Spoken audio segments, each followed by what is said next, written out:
Hello, ladies and gentlemen, and welcome to the first in a series of Formula One Grand Prix reviews, starring me, Jack Millington from the ESP team, if you didn't know already.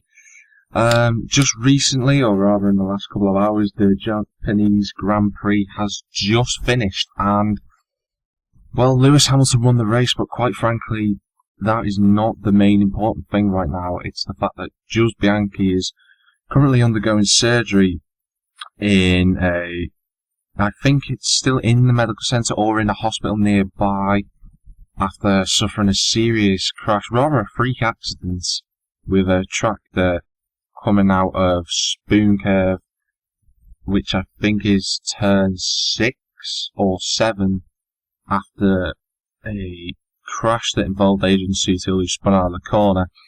A tractor came out to retrieve the car rather from the track, and Sutil was fine in the crash. He was okay, but the problem was that Bianchi, we still don't know how he crashed. No camera was recording at the time, and we've yet to see the onboard footage, but it appears Bianchi has come off the track at some point and has collected the tractor, and we all pray that Bianchi gets better, because that is such a strange and bizarre accident to happen.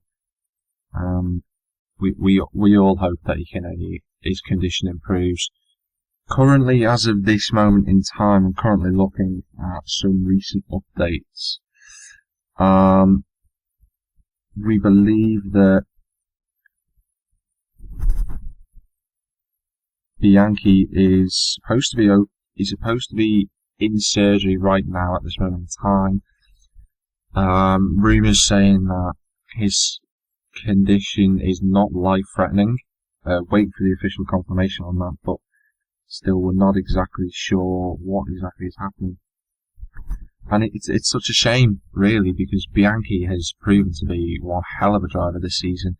Obviously, he gifted Marussia their first points back in Monaco after a superb drive, and he's constantly been quick, a product of the Ferrari Driver Academy, with people saying that, he might even move on to Ferrari at some point in maybe even next season after the announcement of Alonso leaving.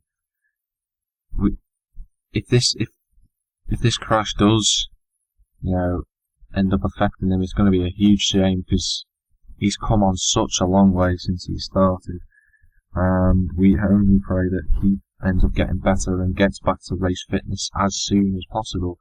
And also the fact that if he does get back to race fitness, he just carries on from where he left off.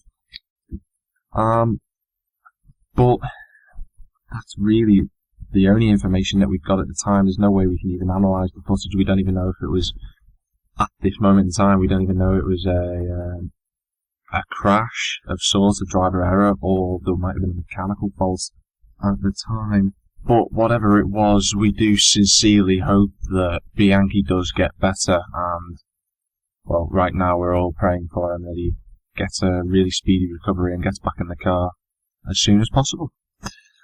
So, that aside, there was an actual Grand Prix on, and it started in virtually monsoon conditions, and after the typhoon that was affecting Japan had managed to ease up slightly and it had stopped raining to a point, the race got underway, and Lewis Hamilton was sort of keeping up with Rosberg to begin with. A cracking start from Rosberg. He managed to time his jump from the safety car well, and they were followed by the 2 Williams cars and the 2 Red Bulls, I think, at the time. We'd already lost a big player in the wet conditions. That was Fernando Alonso. He retired because of electronic problems, and he was sidelined even before the delay for the red flag. So sad to see Alonso go as a neutral, especially for neutrals, because it would have been great to see what he'd have been like in the wet weather.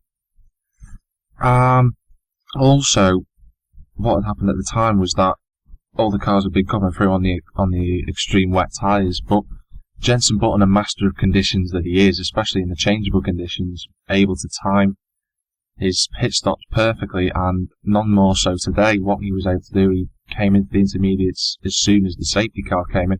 He was also followed by Pastor Maldonado, but Maldonado sadly couldn't take advantage of this, and he came off the track a couple of times on his out lap, and he didn't capitalise on that. But as the rest of the field managed to pit, Jenson Button was already on his intermediate tyres, and he rocketed up from 20th place where he was after he pitted all the way up to 3rd over the 2 laps of cars coming in. A point about Bianchi at one point was that he was running in 3rd place at one point while the other drivers were coming in for their intermediate tyres. I think it was a ploy by Marussia to see that if the rain did actually get any worse over the couple of laps, or it could have indeed come back, that Jules would have been in a great position. Sadly, that didn't work out, and he pitted just before Button caught up to him.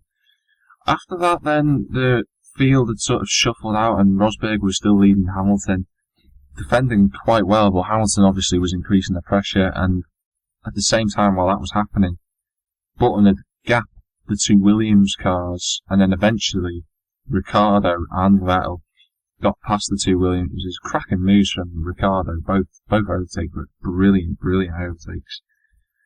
And then over the course of the rest of the race, it was basically a case of how quickly can the Red Bulls catch up to Button. That was what it was like for the first odd 20 odd laps, and then Button had to make a pit stop, and Magnussen had already done so, Magnussen his teammate, and what we didn't know at the time was that Magnussen had to change the steering wheel because of an electronics problem. And because of that electronics problem that had run through Magnussen's car, Button was experiencing the same sort of difficulties as well, and he had to change his steering wheel during his pit stop, and that cost him the gap that he had over Vettel, and sadly Vettel had got back in front of him, but Button was performing so well on his new set of intermediates, he managed to keep in front of Ricciardo, who'd stayed out longer, only then later to have been repassed by Ricciardo for 3rd, 4th and 5th, and that's basically how those 3 stayed through the rest of the Grand Prix. However, though, Hamilton was really starting to ramp up the pressure on Rosberg, and I think Rosberg was really struggling all the way through the Grand Prix. Maybe not the first couple of laps when he managed to gap Hamilton at quite a bit, but Hamilton was clearly the quicker driver on the tyres, and he's a really good driver on the tyres, especially in the wet weather conditions. And sure enough, Hamilton got past him with a cracking move round turn 1, around the outside. Wonderful overtake. It was interesting, though, to see how quickly Hamilton pulled away from Rosberg during the rest of the Grand Prix, and obviously when the rain had started to come back around about the 40th odd lap, the Red Bulls were starting to catch the Mercedes on the intermediates. Seemed as if the Red Bulls, and Jenson Button as well, who was happily tagging along with them, the 3 of them after a wonderful battle with Ricciardo. He was, and the 2 Red Bulls were able to catch the Mercedes at one point, and then Button eventually, after getting overtaken by Ricciardo, decided to bolt into the pit and get a wet set of tyres on.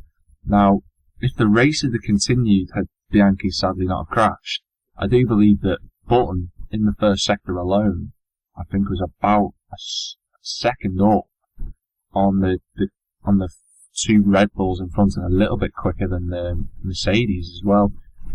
Had that crash not have happened, I think Button could have easily got a podium in the end. But sadly, that's what happened, and the race was stopped naturally because of Bianchi's accident. And in the end, the results were that Hamilton won fairly comfortably in the end from Rosberg, and Vettel got that podium for 3rd, and Ricciardo 4th, and Button was 5th.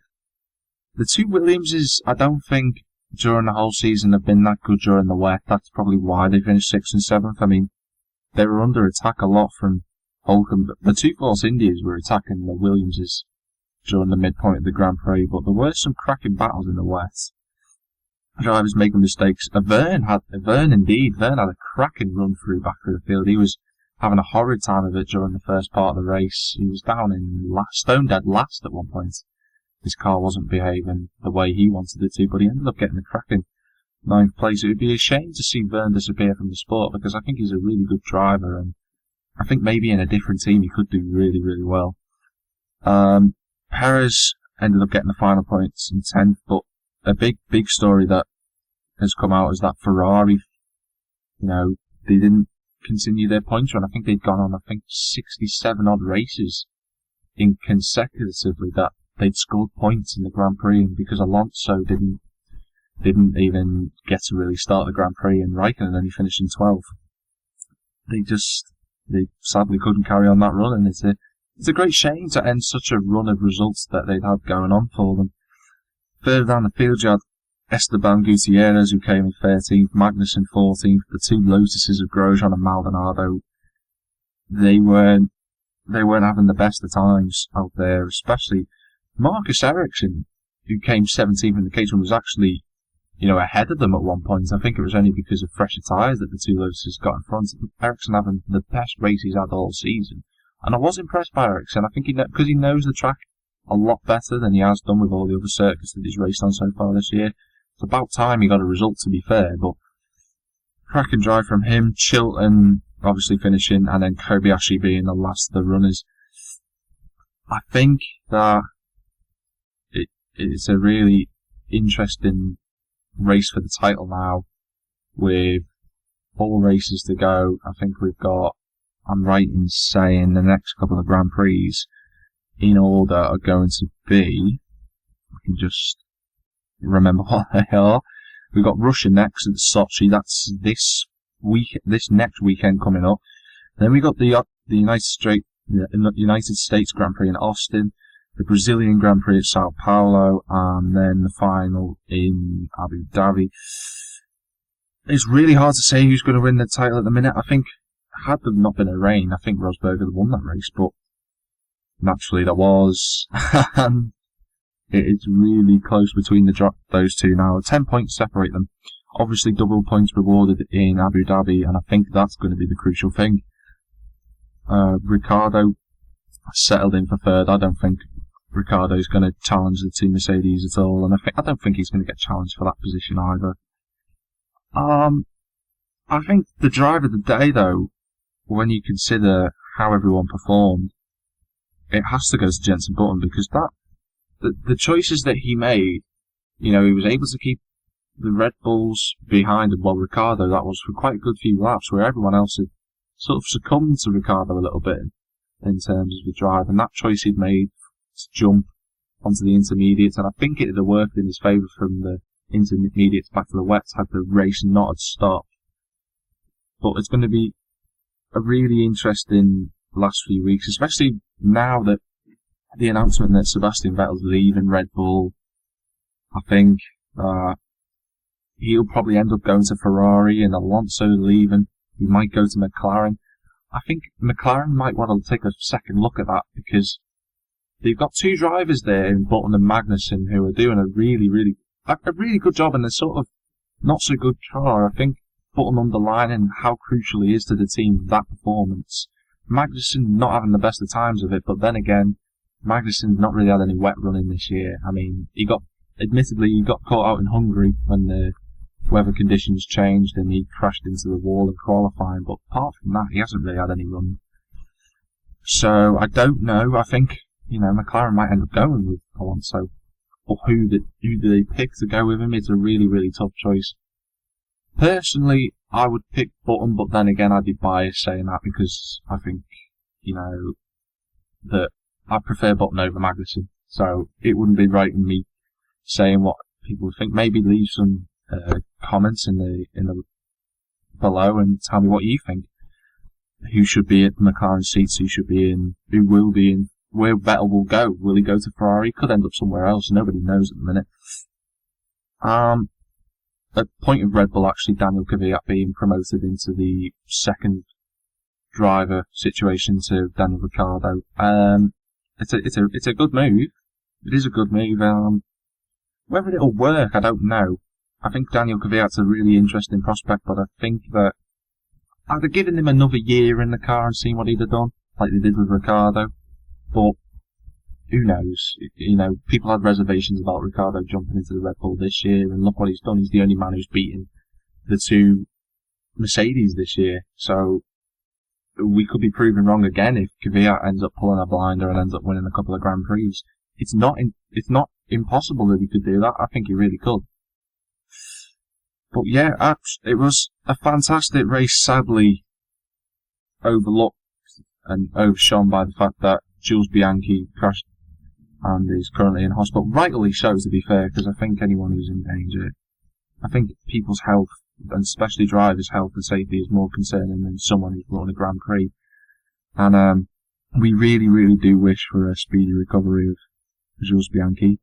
But thanks very much for listening.